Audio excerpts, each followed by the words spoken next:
Hai guys, ketemu lagi dengan aku di channel Lady Din. Semoga kalian semua dalam keadaannya sehat dan bahagia. Kali ini, aku mau menceritakan tentang kisah pernikahan yang berakhir tragis karena salah satu pasangan merasa kesepian. Bagaimana kisah lengkapnya? Tanpa basa-basi lama-lama, kita langsung masuk ceritanya ya.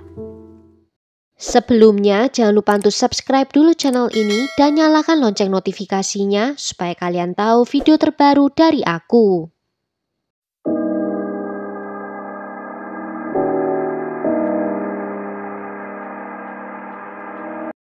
Michelle Keir yang terlahir dengan nama Michelle Catherine Forcier ini lahir pada tanggal 9 Desember 1970. Dari kecil dia hidup berpindah-pindah karena ayahnya adalah anggota militer. Dia pernah menghabiskan 3 tahun di Inggris dan kemudian juga pindah ke Korea Selatan. Ketika ibunya tidak mau lagi mengikuti ayahnya, pernikahan orang tuanya menjadi hancur.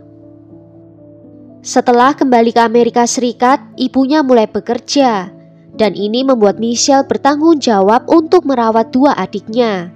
Di akhir pekan dia harus mengikuti pelajaran Alkitab di gereja setempat, akibatnya dia hanya memiliki sedikit teman. Semasa SMA dia berteman dekat dengan Martin Tier, dan hubungan mereka semakin dekat dan mulai berkencan.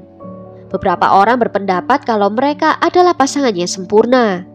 Mereka berdua sama-sama ambisius dan mempunyai kepribadian yang ramah. Dan pembawaan Michelle yang ceria bisa menyeimbangkan sikap Martin yang lebih pendiam. Setelah lulus SMA, mereka masing-masing mengejar pilihan karir mereka sendiri. Martin terdaftar di Angkatan Udara dan Michelle bergabung dengan komponen cadangan Angkatan Udara. Selama 4 tahun, pasangan itu menjalani hubungan jarak jauh. Namun setelah Michelle ditugaskan dalam Perang Persia di tahun 1991, Martin memutuskan kalau dia tidak ingin berada berjauhan dari Michelle lagi, dan dia pun segera melamar Michelle. Dan di tahun itu juga, di usianya yang ke-20 tahun, Michelle menikahi Martin. Dan selama 6 tahun berikutnya, pasangan itu hidup berpindah-pindah dari satu pangkalan ke pangkalan lainnya. Selama pernikahannya, Michelle tetap menuntut ilmu, dan dia akhirnya berhasil mendapatkan gelar master dan doktor di bidang psikologi. Dan dia menjadi orang pertama dalam keluarganya yang memperoleh gelar sarjana. Saat itu Michelle dan suaminya tinggal di Florida, dan Michelle sering diundang untuk menjadi narasumber di acara radio.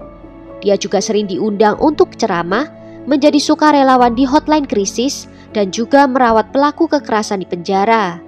Dia menikmati pekerjaannya, di mana dia bisa menggali hal-hal gelap dari sifat manusia. Sayangnya hubungan pernikahan mereka tidak berjalan mulus. Martin semakin sibuk dengan pekerjaannya dan jarang pulang ke rumah. Dan saat dia pulang pun, pasangan ini lebih sering menghabiskan waktu mereka untuk bertengkar. Depresi mendalam melanda Michelle, ditambah trauma masa lalu akibat orang tuanya yang bercerai dan dia diberikan tanggung jawab untuk bisa membesarkan adik-adiknya, membuat Michelle merasa sangat kesepian. Michelle yang semakin sering menghabiskan harinya hanya di rumah sendirian, dia pun menjadi bosan. Dia mulai menggunakan internet dan menemukan dunia rahasia di sana. Dia berkenalan dengan seorang pria bernama John Diamond di ruang obrolan Yahoo. John adalah seorang prajurit pasukan khusus yang saat itu berusia 28 tahun. Pada tahun 1998, saat dia dan Michelle pertama kali bertemu di dunia maya, John berada di pernikahan keduanya, yang sudah menunjukkan tanda-tanda kehancuran karena perselingkuhannya. Dari hubungan itu, Michelle mendapatkan kembali kehidupan romansanya. Setelah menghabiskan waktu berbulan-bulan bertukar pesan yang menggoda, mereka akhirnya setuju untuk bertemu. Dan setelah pertemuan pertama itu, hubungan mereka semakin dekat. Hubungan itu semakin serius, bahkan pada Juni 2000, Michelle pindah dari rumahnya untuk menyewa apartemen dengan John selama 3 bulan. Meskipun suaminya akhirnya berhasil meminta Michelle untuk kembali dengan dia dan mengikuti konseling pernikahan. Sampai di suatu hari tiba-tiba Michelle memutuskan John melalui emailnya. Michelle merasa kalau hubungannya dengan John juga tidak lebih baik daripada pernikahannya. Selama berminggu-minggu John memohon kepada Michelle untuk bisa menerimanya kembali, namun Michelle tidak menanggapi semuanya itu. Sampai akhirnya Michelle mau menerima John kembali, tetapi dengan syarat dia setuju akan menghabisi nyawa suaminya. Pada tanggal 17 Desember 2000, Michelle masuk ke dalam sebuah toko yang berjarak 3 km dari kantornya. Dengan panik dia berteriak kalau suaminya baru saja dibunuh di depan matanya. Namun karyawan toko memperhatikan kalau Michelle tidak terlihat sedang menangis atau ketakutan. Tetapi mereka tetap menelpon ke 911 dan setelahnya Michelle berlari kembali ke tempat parkir kantornya karena dia ingin menunggui polisi datang di sisi suaminya. Petugas tiba di lokasi beberapa menit kemudian. Mereka melihat Michelle berlutut di samping suaminya, memeluk kepalanya yang berlumuran darah, dan polisi terus mendengar kalau dia terus mengatakan kepada suaminya kalau semuanya akan baik-baik saja. Tetapi Marty yang terluka parah di bagian kepalanya meninggal beberapa saat kemudian. Polisi menyadari kalau dompet dan mobil Martin tidak tersentuh. Mereka langsung menetapkan kalau ini bukanlah kasus perampokan. Saat para medis memeriksa Michelle, mereka menemukan kalau dia tidak dalam keadaan syok. Denyut nadinya benar-benar normal. Saat interogasi, Michelle menceritakan kalau saat itu mereka sedang dalam perjalanan pulang dari pesta Natal kantor. Tiba-tiba Michelle teringat kalau dia meninggalkan dokumen penting di meja kerjanya. Dia lalu mendesak suaminya untuk memutar balik mobil. Dan saat dia sedang berada di kantornya, mengambil dokumen yang diperlukan, tiba-tiba dia mendengar suara beberapa tembakan. Dengan panik dia berlari keluar dengan meninggalkan kunci di mejanya dan menutup pintunya. Itu menjadi penjelasannya kenapa dia tidak bisa menelpon polisi sendiri dan harus berlari ke sebuah toko untuk menggunakan telepon mereka. Meskipun Michelle tidak memiliki residu senjata di tangannya, dia masih tetap dicurigai oleh pihak berwenang. Penyelidik juga mengetahui kalau Martin baru-baru ini mengambil polis asuransi jiwa senilai $500.000, di mana Michelle menjadi satu-satunya penerima manfaat. Dan juga ada kesaksian dari salah satu teman Michelle yang mengatakan kalau Michelle dan John berselingkuh dalam waktu yang cukup lama. Dia juga mengatakan kalau John adalah sersan terlatih sebagai penembak jitu. Namun istri dari John segera memberikan alibi untuk suaminya. Dia mengatakan kalau saat kejadian itu, dia dan suaminya sedang menonton TV di rumah. Pihak berwenang menanyai salah seorang rekan dari John dan penyelidik mengetahui kalau John meminjam senjata dari rekannya itu beberapa hari sebelum pembunuhan terjadi. Pistolnya sama persis dengan kaliber peluru yang dikeluarkan dari tubuhnya Martin. Istri John juga kemudian menarik pernyataannya sebelumnya. Dia mengatakan kalau suaminya telah memaksanya untuk berbohong. Lanjutnya, saat mereka sedang menonton TV, ponsel John berdering dan dia pun segera pergi. Dan baru kembali ke rumah di pukul 9 malam.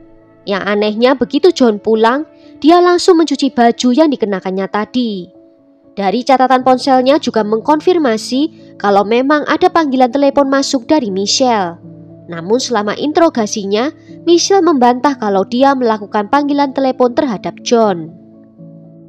Pada tanggal 15 Maret 2001, John didakwa atas pembunuhan berencana dan perzinahan, dan dia dijatuhi hukuman penjara seumur hidup pada bulan Agustus 2001. Pengacaranya berencana untuk menawarkan kesepakatan dengan mengatakan saat kliennya tiba, dia menemukan Michelle yang mengenakan sarung tangan telah menembak suaminya sendiri. John hanya membantu untuk menghilangkan keterlibatannya. Polisi terus berusaha membangun kasus yang kuat terhadap Michelle, namun saat juri menjatuhkan dakwaan terhadapnya pada bulan Mei 2002, dia telah melarikan diri dan menjadi buronan. Michelle melarikan diri dan pindah ke New Orleans dan membuat satu rencana, di mana dia akan mendapatkan kartu identitas baru, akte kelahiran baru, dan juga paspor baru. Polisi sempat mengetahui keberadaannya, namun Michelle telah terlebih dahulu meninggalkan New Orleans menuju ke Florida. Dia mengubah namanya menjadi Lexi Solomon, dan dia juga menyewa apartemen dengan menggunakan nama Lisa Pendragon. Dia mengubah penampilannya juga dengan memotong rambutnya yang panjang dan mengganti warna rambutnya menjadi pirang. Usahanya tidak berhenti sampai di situ saja. Dia juga berencana untuk melakukan operasi plastik. Dia mulai merubah hidungnya, dagu, bibir, dan matanya.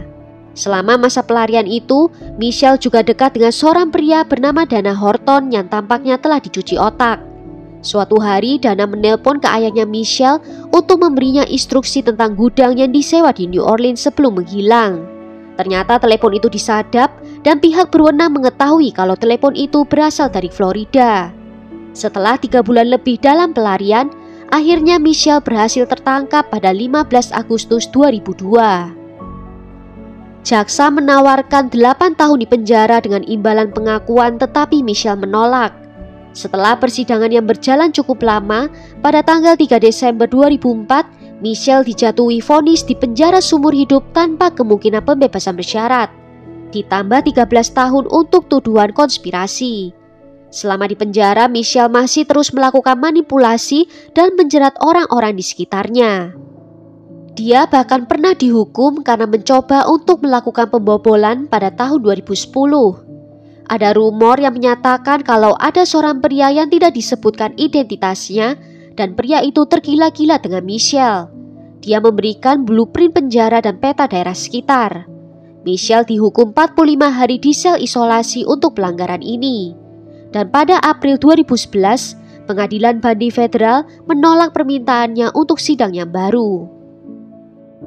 Well, sampai di sini dulu cerita kali ini. Bagaimana menurut kalian tentang kasus ini? Tulis ya pendapat kalian di kolom komentar.